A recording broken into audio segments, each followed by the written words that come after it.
एक छोटे से गांव में, जहां गर्मियों में सूरज आग उगलता था, वहां रहने वाला हर व्यक्ति गर्मी से परेशान था।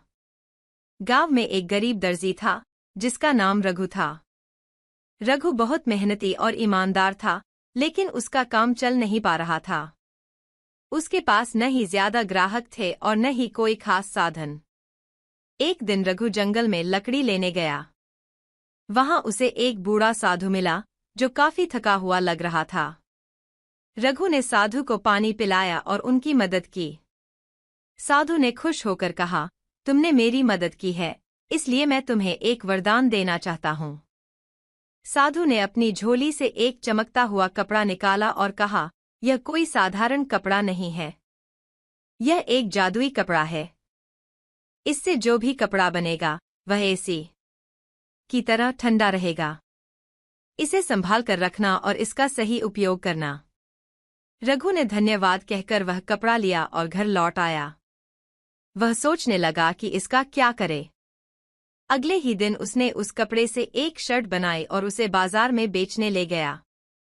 जब लोगों ने उस शर्ट को पहना, तो वे हैरान रह गए। वह शर्ट सचमुच ठंडी थी, जैसे कोई एसी ऑन हो। गांव के लोगों में यह खबर तेजी से फैल गई। हर कोई रघु से कपड़े बनवाने आने लगा। रघु का काम चल पड़ा और उसकी गरीबी दूर हो गई। धीरे धीरे रघु ने गांव के हर जरूरतमंद की मदद करनी शुरू की। वह सिर्फ अमीरों के लिए नहीं, बल्कि गरीबों के लिए भी कपड़े बनाता था। उसकी मेहनत और ईमानदारी ने उसे पूरे इलाके में प्रसिद्ध कर दिया। लेकिन रघु को साधु की बात याद थी कि इस कपड़े का सही उपयोग करना।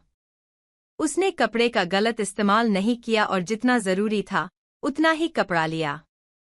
कुछ सालों बाद जब वह साधु वापस गांव आया, तो उसने देखा कि रघु ने उसकी दी हुई चीज का सही उपयोग किया है। साधु ने रघु को आशीर्वाद दिया और कहा, तुम्हारी ईमानदारी और नेकदिली ने इस कपड़े की जादू को और भी बढ़ा दिया।